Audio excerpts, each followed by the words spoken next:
किस एक मुद्दे ने राहुल गांधी, ममता बनर्जी और प्रियंका गांधी सबको एक साथ एक मंच पर ला दिया? कौन सा मुद्दा है?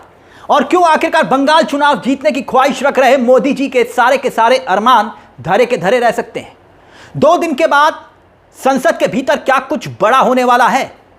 और इसी बात को लेकर सोनिया गांधी ने एक आर्टिकल लिखा। यह आर्टिकल देख रहे हैं आप, और इसी आर्टिकल में बकायदा पूरे सिलसिलेवार तरीके से मोदी सरकार को एक्सपोज करने की कोशिश की गई।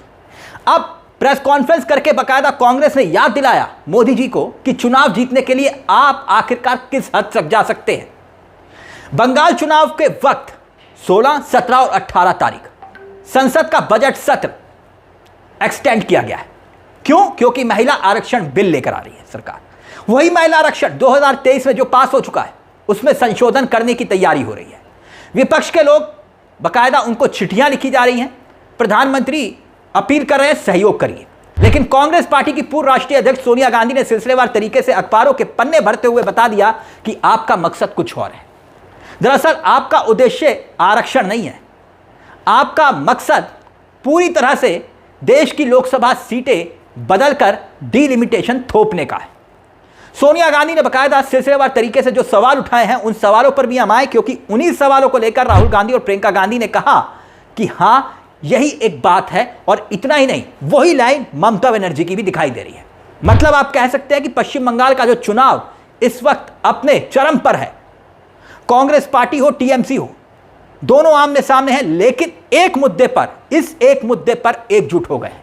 अब बड़ा सवाल यह है कि आखिरकार मोदी सरकार की मंशा क्या है, और आखिर सोनिया गांधी के इस संपादकीय के पीछे जो वो बात कह रही है, क्या एक बड़ी तैयारी मोदी सरकार कर रही है डीलिमिटेशन की? केंद्र की मोदी सरकार पर शक जाहिर क्यों हो रहा है कि आखिरकार इनका मकसद महिला आरक्षण का मुद्दा नहीं है, बल्कि इसके पीछे कहानी कुछ और है? आइए जरा समझने की कोशिश करते हैं। और ये आर्टिकल आपकी स्क्रीन पर, सोनिया गांधी ने जो आर्टिकल लिखा है संपादकीय, इसमें बकायदा उन्होंने बताया कि महिला आरक्षण को लेकर सीधे तौर पर सरकार इसे इस्तेमाल कर रही है, डीलिमिटेशन लागू करना चाहती है और लोकसभा की सीटें बढ़ाना इनका मकसद है। बकायदा सोनिया गांधी ने द हिंदू में ये आर्टिकल लिखा है, अंग्रेजी में है और हिंदी में भी ये अखबारों में छपा हुआ है। और उनका आर्टिकल जो छपा है जिसमें वो कहती हैं कि हमेशा की तरह प्रधानमंत्री जी एक बार फिर से सच्चाई को आधा अधूरा बता रहे हैं। यानी कि सोनिया गांधी कह रही है कि भाई आप हर बार की तरह सच्चाई पूरी नहीं बता रहे। 2023 में संसद में जो विशेष सत्र में नारी शक्ति वंदना अधिनियम 2023 लाया गया था, उसको सर्वसहमति से पास किया गया था। यानी कि विपक्ष हो, सत्ता पक्ष हो, सबने कहा था कि भाई इसको आप लागू करिए, पारित हुआ। और ऐसे में विपक्षी दलों ने इसकी आलोचना तक नहीं की थी, आपको याद होगा। और अब सोनिया गांधी ये लिखती हैं कि राज्यसभा में तब उस वक्त विपक्ष के नेता मल्लिकार्जुन खड़गे ने एक बहुत महत्वपूर्ण बात बोली थी। उन्होंने कहा था कि जब ये पास हो गया है तो आप 2024 के लोकसभा चुनाव में ही इसको लागू कर दीजिए, आप 2029 का इंतजार मत करिए। और सोनिया गांधी भी यही बात कह रही हैं कि आप अधिनियम 334A में संशोधन करना चाहते हैं ताकि महिलाओं का आरक्षण जो है वो साल 2029 से लागू हो सके। तो सोनिया गांधी ये पूछ रही है कि भाई 30 महीने आपको कैसे लग गए फैसले बदलने में? बात यहीं पर खत्म नहीं होती दोस्तों। 29 अप्रैल को पश्चिम बंगाल में चुनाव का आखिरी चरण का मतदान हो जाएगा। ऐसे में सोनिया गांधी कह रही है कि आप 29 अप्रैल को ही ऑल पार्टी मीटिंग बुला लीजिए, सर्वदलीय बैठक बुलाकर इस पर फैसला ले लीजिए। लेकिन 29 से पहले यह सत्र बुलाकर आप सिर्फ चुनावी रोटियां सेक रहे हैं।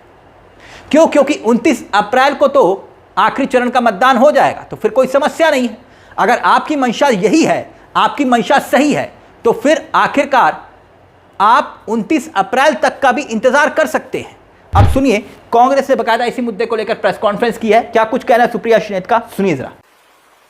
आज से 30 महीने पहले, ठीक 30 महीने पहले सितंबर 2023 में नरेंद्र मोदी जी की सरकार नारी शक्ति वंदन अधिनियम लेकर आई, जिसमें महिला आरक्षण की बात थी। लेकिन इसमें इतने किंतु परंतु अपितु थे कि यह समझ से बाहर था सरकार की मंशा क्या है। सरकार ने कॉन्स्टिट्यूशनल अमेंडमेंट किया, संविधान का संशोधन हुआ 343A में, और उसमें शर्त डाली गई कि पहले सेंसस होगा और उसके बाद डिलिमिटेशन होगा और उसके बाद महिला आरक्षण होगा। 9 मन तेल होगा तब आगे की बात बनेगी। यह काम सरकार ने किया और उस वक्त विपक्ष ने विमुख होकर स्पष्ट तौर से कहा, महिला आरक्षण में ये किंतु परंतु अपितु मत कीजिए, अभी लागू कीजिए, बिना शर्त के लागू कीजिए। 2024 में इसका फायदा पहुंचे और लोकसभा में महिलाएं चुनकर आए। पूरे स्पष्ट तौर से विपक्ष ने यह बात कही थी। विपक्ष के नेता राज्यसभा में और हमारे अध्यक्ष खरगे जी ने कही थी, हमारी सीपीपी चेयरपर्सन ने यह बात कही थी। बिना लाग लपेट के हमने कहा था ये किंतु परंतु अपितु कंडीशंस हटाइए, महिला आरक्षण लागू करिए, 2024 में महिलाएं चुनकर आए। 30 महीने बाद एकदम से हृदय परिवर्तन हो गया और आज प्रधानमंत्री जी सम्मेलन में बोल रहे हैं, विपक्ष से अपील कर रहे हैं, आर्टिकल लिख रहे हैं, ओपेड लिख रहे हैं। 30 महीने में मोदी जी की बात को नहीं मान रहे। क्या हृदय परिवर्तन हुआ उसके बारे में भी चर्चा करते हैं, लेकिन 30 महीने में ही अपनी मर्जी से बनाया हुआ कानून, जो बिना किसी कंसल्टेशन के बनाया, अपनी मर्जी से बनाया, बिना ऑल पार्टी मीटिंग करते हुए बनाया, अपनी इच्छा थोपी, अब उस इच्छा को दोबारा बदलने जा रहे हैं।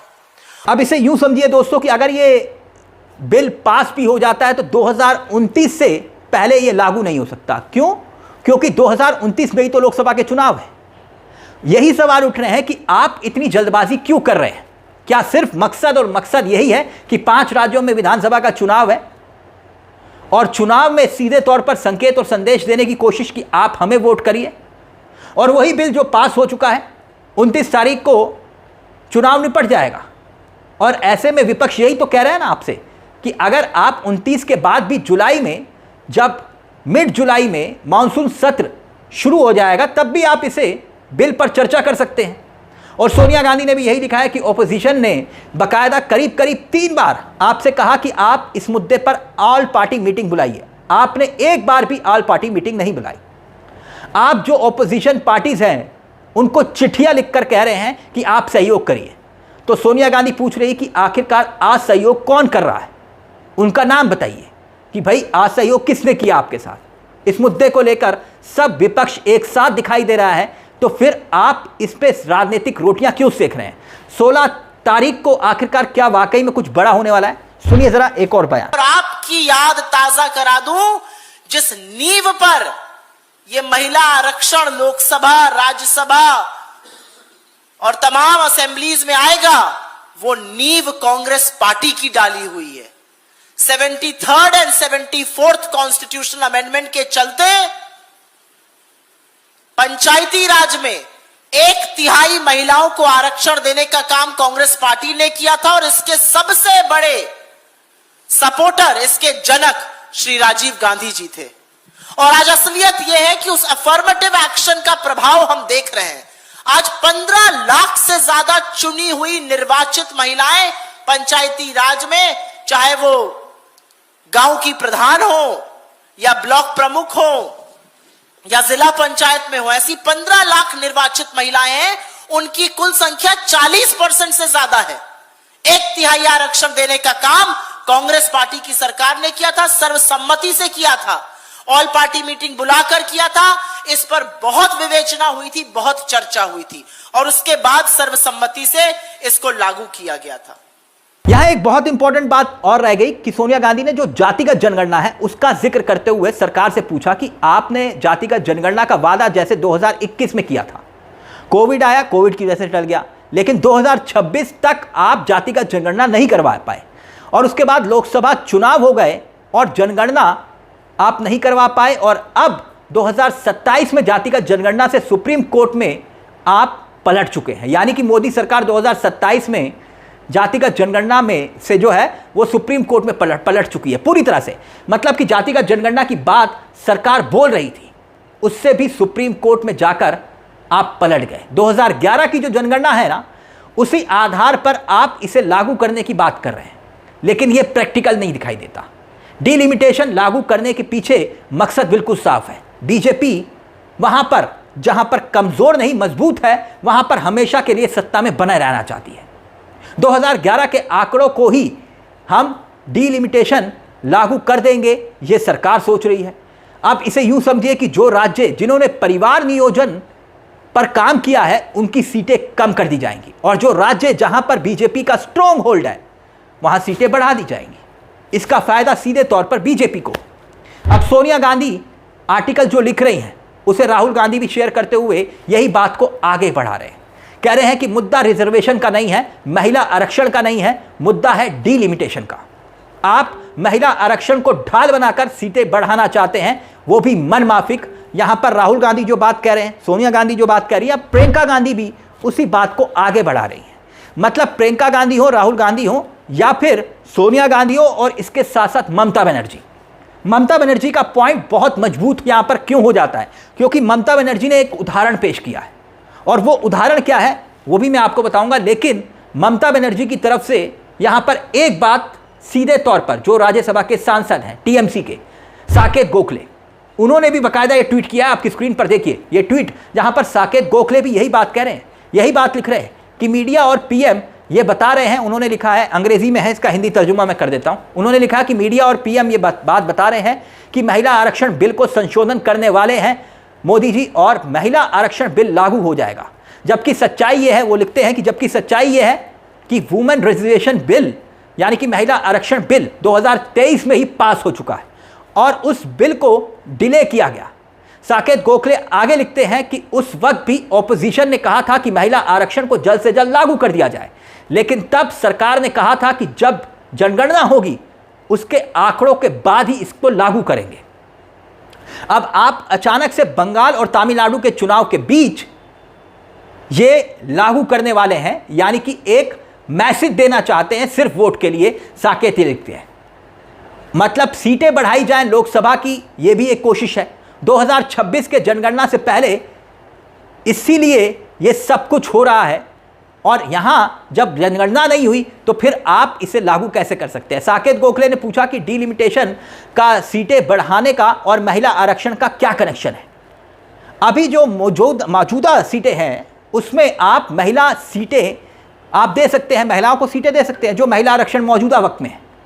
आप एक एग्जाम्पल, क्योंकि मैंने आपसे जिक्र किया कि यहां पर एक एग्जाम्पल सेट किया है खुद ममता बनर्जी ने, और यहां पर ममता बनर्जी की पार्टी टीएमसी की तारीफ करनी चाहिए। क्यों? क्योंकि टीएमसी महिला सांसद अगर आप देखेंगे सबसे ज्यादा प्रमुखता से आपको दिखाई देगा सदन के भीतर। अगर कोई बात रखते हैं सांसद तो महिला सांसद आपको टीएमसी की दिखाई देंगी। सबसे ज्यादा विधानसभा में टिकट महिलाओं को टीएमसी यानी ममता बनर्जी देती हैं। आप देखिए इस बार भी सबसे ज्यादा टिकटें महिलाओं को ममता बनर्जी ने दी, यहां तक कि ममता बनर्जी सांसद की टिकट भी महिलाओं को देती हैं। तो साकेत गोखले कह रहे हैं कि आपको आरक्षण लागू करना है तो आप इसी आरक्षण को आप महिलाओं को टिकट दे सकते हैं, इसी आरक्षण में दे सकते हैं जैसे कि ममता बनर्जी देती हैं। लेकिन यहां पर आपका प्रोपोगंडा, आपका मकसद कुछ और है, साकेत गोखले ये कह रहे हैं। यानी कि कुल मिलाकर अगर हम देखें तो सबकी लाइन जो विपक्ष के नेता हैं एक जैसी दिखाई देती है, चाहे वो सोनिया गांधी हो, चाहे राहुल गांधी हो, चाहे ममता बनर्जी हो, चाहे प्रियंका गांधी हो। ये सब कह रहे हैं कि आपका मकसद कुछ और है, सिर्फ राजनीतिक रोटियां सेकने के लिए आप ये सब कुछ कर रहे हैं। यानी कि जो बिल पहले ही पास हो चुका है आप उस पर सिर्फ और सिर्फ चुनाव को जीतने के लिए ये संकेत और संदेश देने की कोशिश कर रहे हैं। इस पूरे मुद्दे को लेकर आपकी क्या राय है? आपको क्या लगता है कि आखिरकार इस आर्टिकल के जरिए सोनिया गांधी ने गहराई से समझाने की कोशिश की कि आखिरकार इस पूरे खेल के पीछे मोदी जी का मकसद क्या है, और क्या उस धार को कुंद करने की कोशिश की जिसमें महिला आरक्षण के नाम पर वोट की फसल काटने की कोशिश है? इस पूरे मुद्दे को लेकर अपनी राय हमें कमेंट बॉक्स में जरूर दीजिएगा। मुझे तिलक चावला को दीजिए इजाजत। एक छोटी सी दरख्वास्त, चैनल को सब्सक्राइब जरूर कर लीजिएगा। ये मंच आप ही का है जहां हम सिर्फ खबर नहीं दिखाते बल्कि खबर के पीछे की खबर भी बताते हैं। नमस्कार, जय हिंद, जय भारत।